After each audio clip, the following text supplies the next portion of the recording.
You know what, let's cut out all of the warm, fuzzy self-help talk, and I'm gonna be the first person to speak to you frankly today. I'm gonna tell you the 4 reasons why you're poor. And reason number 1 is because you saw this title and it triggered you. You listened to the first 10 or 20 seconds of this YouTube video and it's instantly triggered you. And that says far more about you than anything else. The first reason you're poor is because you can't look yourself in the mirror and be honest about your current situation. You can't take criticism without even trying to protect your ego. You know, usually there's 2 things that most people can't take responsibility for. It's number 1, how much money they have in their bank account, and number 2, their weight. And let me tell you something right now. If you're watching this video, it means that you have Wi-Fi as well as some sort of device that connects you to the global economy. So for that reason, you have no excuses. 0, none. In the year 2022, if you still can't figure out how to make money, shame on you.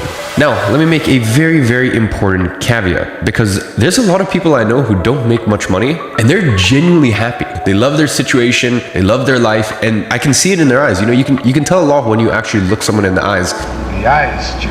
And you can tell, are they saying this just to cope with their situation, or do they truly mean what they say? And they're like, yeah, like I make more than enough money. I feel like I'm happy with my life. And to those people, I salute you. And I don't believe it's in everyone's destiny to become a multi-millionaire. But if you're watching this video right now, it tells me everything I need to know, which is you are not happy with your financial situation. You know, as I said, I am never bothered by a fat person who looks themselves in the mirror and they're like, hey, you know what? I get it. You know, maybe I could lose a little bit of weight. Maybe I could lower my body fat percentage, but I'm fine with where I am. You know, my issue is when I see fat people explaining 101 different reasons why, no, you don't understand, it's my metabolism, or it's this thing, or there's this special reason why I'm different compared to everyone else out there. And I know these people live a very sad existence because they have to look themselves in the mirror every single night and be okay with the fact that they lie to themselves. The most important on earth, they lie to themselves. And everyone has their flaws. I'll give you a perfect example all the time. I drink. I enjoy a drink. You know, sometimes I don't drink for a few weeks. Sometimes I drink every single day in a week, especially when I'm abroad traveling with friends. It is not good for me. No one is going to try to pretend that drinking alcohol is good for me. Well, at least when I'm drinking, I'm not there making 101 excuses why I can't stop, or why actually, you know what, maybe drinking is actually kind of good for you. Like, no, I just say, hey, I'm drinking. I know it's bad for me. I accept that it's bad for me. And in this situation, I have decided that the pros outweigh the cons, but I've made this decision to drink on this particular day, and I'm okay with it. That is me being able to unemotionally assess my situation. I've had many friends go, hey, I think you shouldn't smoke cigars. They're not good for you. And I'm like, I understand there's health implications, but it's one of those things that I'm gonna keep doing. But the point is, when someone gives me that sort of criticism or constructive criticism, I can look at things objectively and I can assess the situation without getting triggered, without feeling a person's attacking me, without feeling that I'm fundamentally a bad person or I'm flawed. Just look at things critically. So the first reason you're poor is because you cannot look at your life critically without your little ego getting shattered and without feeling like you have to make 101 different excuses for the reason you're in the situation you're in right now. Now, speaking of identity is kind of a funny thing in 2022, because I feel as though in the world right now, everyone kind of accepts you can change your identity and you can shift your identity. You know, you could be a fan of one sport and then the next year, you know, start getting a keen interest in another sport, and then now you identify as a fan of that sport. You could be very into street style and identify as someone who dresses a little edgier, and then the next year you change your identity to someone who dresses a little bit more on the classic side. I mean, look, we're even in a situation where some people wake up on a Tuesday without changing anything about their physical appearance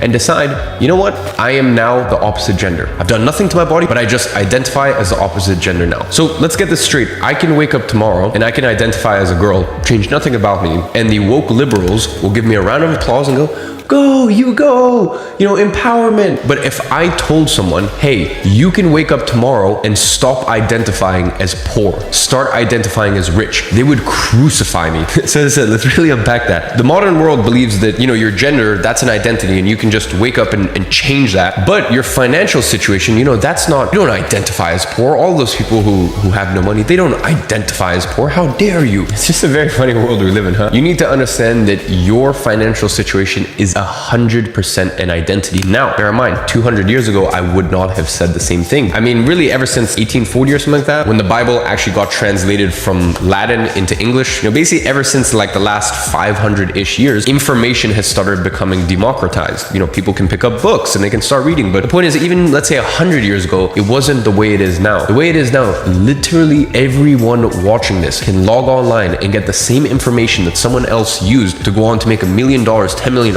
$100 million, they have access to that exact same information, yet they're stuck in the same place. So you must ask yourself why.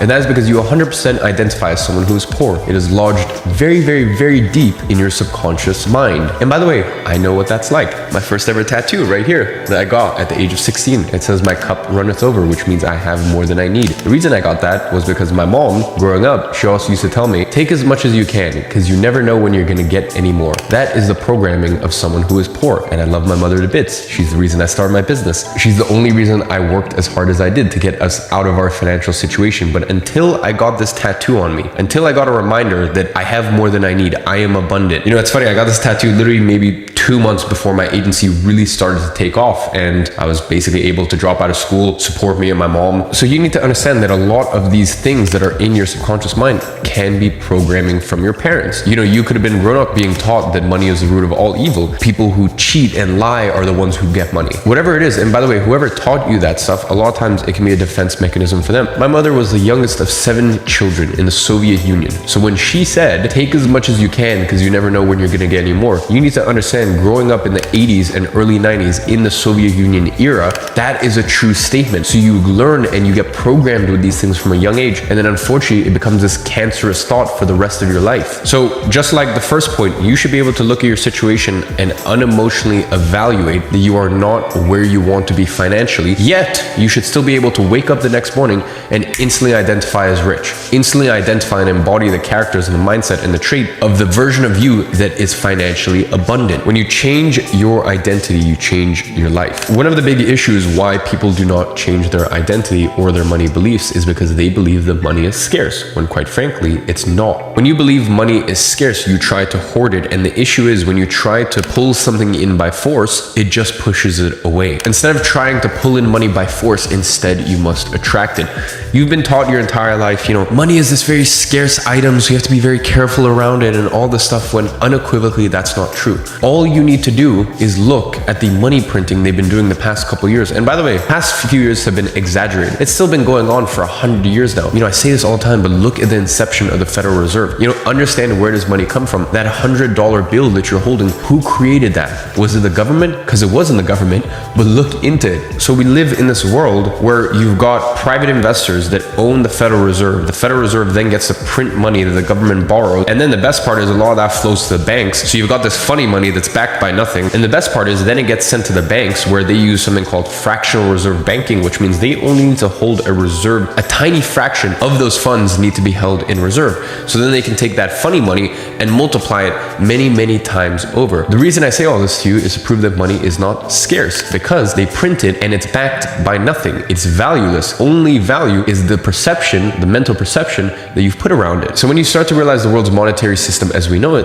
then it becomes very easy to understand that money is not scarce. Money is abundant, and they have proven that it's infinite. So what you need to do is hate the game or play the game. Make a bunch of this money, this fake fiat currency, and then go put it into tangible, real assets. You know, if you look at it, quite frankly, the world's monetary system is kind of like, imagine a parallel universe, and all of the elites and leaders in the parallel universe collected all the sand in the world. And the sand is backed by nothing. You can't really do anything with the sand. The sand doesn't have too much use, but they convinced all of the little peasants that one little grain of sand is worth a lot. And the entire economy ran on these little grains of sand. Even though they're kind of useless, you can't really do much with them. All it is just the belief that that little grain of sand is worth something or can buy you something. But what happens when the curtain falls, the show is over, and people realize the sand is worthless? They've been lied to this entire time. Well, ladies and gentlemen, welcome to the world's financial system in the next 5, 10, 15 years. Which is why, if you know how to do things right over the next decade or so, you can collect all of this funny money and then buy real, tangible things with it. Things that have actual value to them. So that's the next reason you're poor, is because you have not educated yourself on what is money, where has it come from, the monetary system as we know it. And unfortunately, the byproduct to that is you have this anxiety about money. You think that money is scarce, when quite frankly, it's not. Now, in this world, there are the people who create and those that consume. And the people who consume things pay the ones and make the ones who create things very rich. So you need to understand that you are always paying someone in one of two currencies, attention or money. And ultimately, attention and money both usually end up to the person who has managed to get that from you, eventually making money in some form or fashion. You need to understand that you are poor because you do not create anything. You simply consume. And you will not become rich in life until you create something that the market consumes. consumes, whether that be a service, whether that be a product, whatever it may be. Create value and others will consume it in return for money. And this also goes for sort of your online footprint. This idea of creator versus consumer. You need to understand that you are consumers on YouTube, you are consumers on TikTok. And by the way, there's no issues with that. Bear in mind, when I have 10 or 15 minutes to eat a nice meal, I usually sit down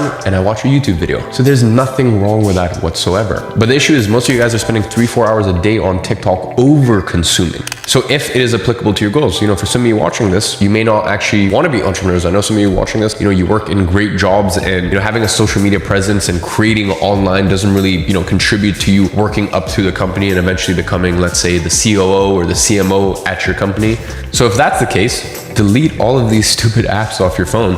Delete Instagram, delete TikTok. They have zero use to you. But if it's applicable to what you want to do in life, then start creating alongside consuming. So just remember, the last reason that you are poor is because you are way too far into the consumer field rather than being a creator, either digitally or in terms of what you're actually creating with products or services. Ladies and gentlemen, I want to end off this video by saying that I love you guys. And I will be intense with you sometimes, because I have noticed, like on YouTube, sometimes it just does feel like a little too airy-fairy. Like a lot of these podcasts and all these like YouTube channels, they just want to make you feel better. I just want to talk to you guys frankly. Now that you guys, catch you next time.